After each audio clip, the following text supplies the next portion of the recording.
Hi all, ഇന്നൊരു cooking video ആണ്. ഉമ്മ ഇന്ന് വീട്ടിൽ നെയ്ച്ചോറുണ്ടാക്കി. അപ്പോൾ അതിൻ്റെ വീഡിയോ ആണ്. അപ്പോൾ നമ്മൾ ആദ്യം അരി എടുത്തിട്ട് നന്നായി കഴുകിയതിന് ശേഷം അരമണിക്കൂർ വെള്ളത്തിലിട്ട് വയ്ക്കാം. വെള്ളത്തിലിട്ട് വെച്ചതിന് ശേഷം അരമണിക്കൂർ കഴിഞ്ഞതിന് ശേഷം വെള്ളം കളഞ്ഞിട്ട് അത് ഊറ്റിയെടുക്കാം. ഇത് നെയ്ച്ചോറിനുള്ള ആവശ്യമായ സാധനങ്ങളാണ്. കാഷ്നട്ട്, മുന്തിരി, ഗരം മസാലയുടെ കൂട്ട്, സവാള അരിഞ്ഞത്, കട്ടിയുള്ളതും കട്ടി കുറഞ്ഞതും രണ്ടായിട്ട് തിരിച്ച് വെച്ചിട്ടുണ്ട്. ഇത്ര ആവശ്യമുള്ളത്. പിന്നെ മല്ലിയില. ഇനി നമ്മൾ പാനിൽ ഡാൽഡ എടുത്തിടാം. ഡാൽഡ ഉരുക്കുന്നതാണ് കാണുന്നത്. ഡാൽഡയിലേക്ക് കാഷ്നട്ടാണ് ആദ്യം ഇടുക. കാഷ്നട്ട് ഇട്ടൊന്ന് ബ്രൗൺ ആയി വരുമ്പോഴും മുന്തിരി ഇട്ടാൽ മതി, അല്ലെങ്കിൽ മുന്തിരി മൊത്തമായിട്ട് കരിഞ്ഞു പോകും. അപ്പോൾ കാഷ്നട്ട് ഇതായി വന്നു. പിന്നെ മുന്തിരി ഇട്ട് മുന്തിരിനെയും കാഷ്നട്ടിനെയും ഫ്രൈ ചെയ്തിട്ട് നമ്മളിതെടുത്തിട്ട് വേറൊരു പാത്രത്തിലോട്ട് മാറ്റിയിട്ട് ഗാർണിഷ് ചെയ്യാനുള്ളതാണത്. ഇനി സവാള, നമ്മൾ കട്ടി കുറഞ്ഞ സവാളയില്ലേ ആ അരിഞ്ഞ് വെച്ചത്, അത് നമ്മൾ സവാള ഡാഡയിൽ തന്നെ ഇട്ടിട്ട് നന്നായി വാട്ടി ബ്രൗൺ കളർ ആവണമെന്ന് വരെ നന്നായി ഒന്ന് ഫ്രൈ ചെയ്തെടുക്കുക. എന്നിട്ട് അതും എടുത്ത് മാറ്റി വെച്ചു.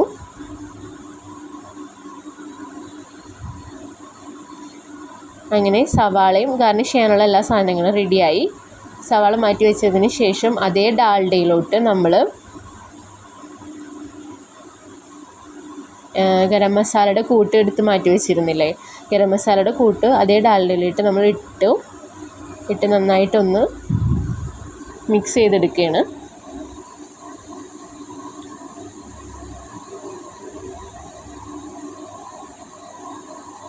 ഇനി ഇതിലേക്ക് കട്ടിയുള്ള സവാള അരിഞ്ഞതിൻ്റെ ഉണ്ടല്ലോ, അത് ഞാൻ ഇതിലോട്ട് തന്നെ ഇട്ടു. കാരണം നമ്മൾ ഫ്രൈ ചെയ്തെടുക്കുമ്പോൾ അത് ഇതാവില്ല. അപ്പോൾ തന്നെ ചോറിൽ വെള്ളത്തിലിട്ടിട്ടുണ്ടെങ്കിൽ അതായി അരിനോട് ചേർന്ന് കിടന്നോളും.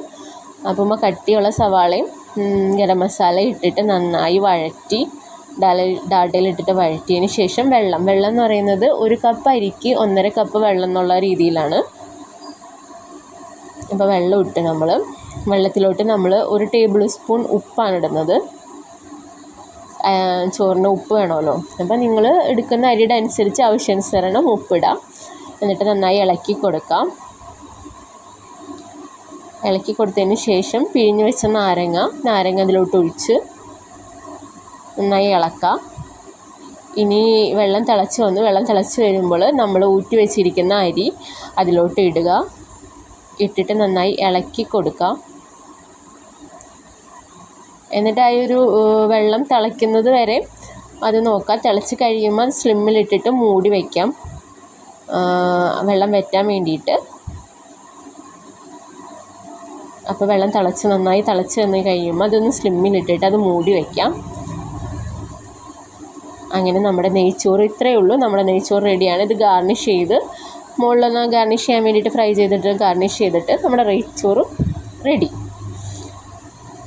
അങ്ങനെ ഉച്ചയ്ക്ക് ബീഫ് കറിയും മുട്ടയും പപ്പടവും വാട്ടർമെലൺ ജ്യൂസുമായിട്ട് ഞാൻ കഴിച്ചു. Okay, bye, thank U.